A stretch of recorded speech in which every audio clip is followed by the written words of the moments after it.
designed to increase your spiritual powers. Once you go clear, they say, well, forget about that. You need to go spiritually free. Well, hang on, I just got in to get rid of the mind. Now you're telling me I got to go spiritually free? And there's another switch. But they don't tell you that's going to cost you as well. And there's this whole route all the way through the top. Oh, that'll run you 150 to 250 grand. How much did you spend in all?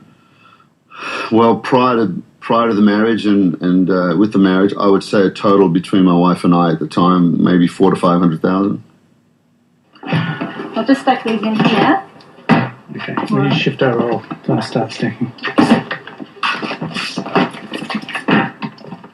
One Australian family who fell foul of the hard sell were the Andersons from Canberra. Now they've left the church, this is their third trip to the rubbish tip to offload their stock of Scientology materials. Many thousands of dollars, eh? Hope the tip's open today.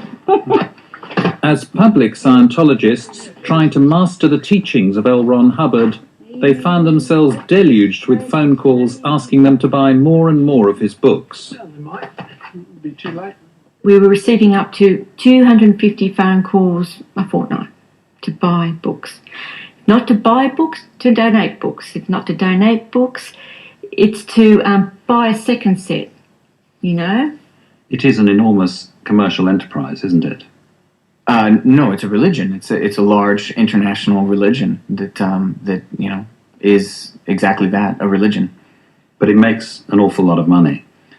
Well, the church is definitely the beneficiary of its parishioners and people who feel strongly about their religion and choose to give back to it and give to the planet as a result. What many parishioners never discover, unless they pay to work their way up the bridge, is that L. Ron Hubbard, a prolific author of science fiction, wrote a secret scripture in 1967. In it, he describes how an evil intergalactic warlord called Xenu visited Earth millions of years ago, and the spirits or body thetans of people he killed are the cause of many of mankind's spiritual ills. I was one of the first people who was introduced to and read the materials and was expected to start exorcising these body thetans, the body spirits, from my body. I couldn't believe the material, yet I knew I had to for my own survival and for my own eternal salvation. By 1985, Scientology's elite unit, the Sea Org, was back on dry land, and Joe Reish joined up in Florida to work for the church full-time. There, he married a fellow Scientologist. How much were you paid? At the time, I was paid $20 a week.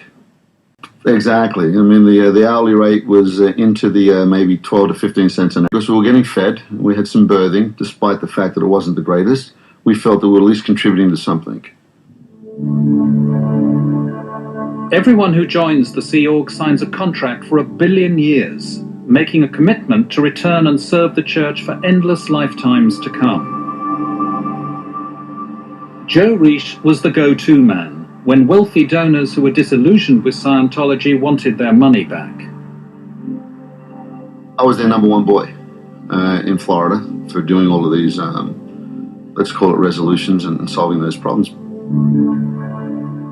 In 1986, Joe Reish and his wife took steps to leave the Sea Org. Later, they divorced, but they and their children remained Scientologists.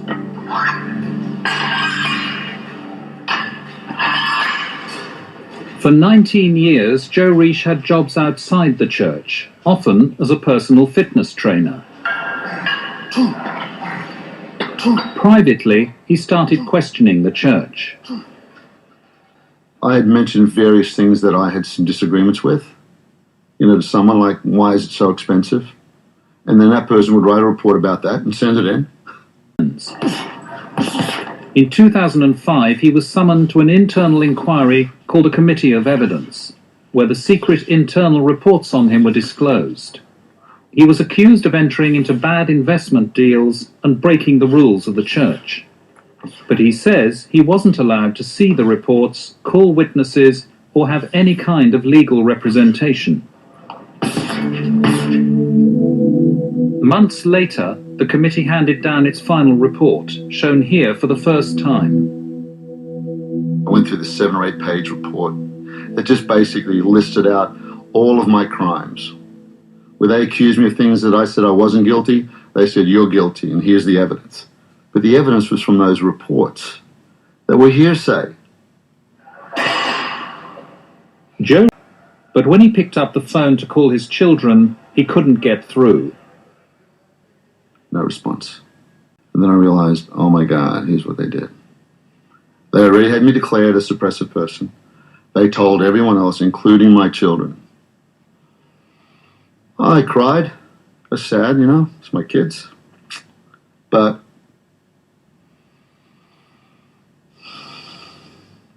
you don't do that to a parent. You don't do that. So. Did you talk to your kids after that? A spokesperson for the children told Four Corners that claiming that the Church of Scientology is the reason for a disconnection from his children does not tell the entire story. Joe decided long before 2005 by his own actions to separate himself from his family, an assertion that Joe Reish denies. Why was Joe Reish declared a suppressive person? I have no idea.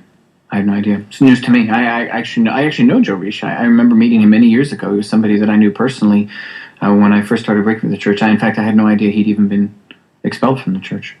But once you expel someone from the church, you tell that person's family inside the church to have nothing to do with them. No, that is not the case. What specifically what you're referring to is if somebody is expelled from the church, anybody who insists on continuing to be connected to somebody who's been expelled from the church would be told that as long as they maintain that connection, they're not welcome in the church, because a church, any organization, and particularly a church like other churches, has a right to not welcome in its ranks people who are supporting or connected to people who are attacking the church and mean the church harm.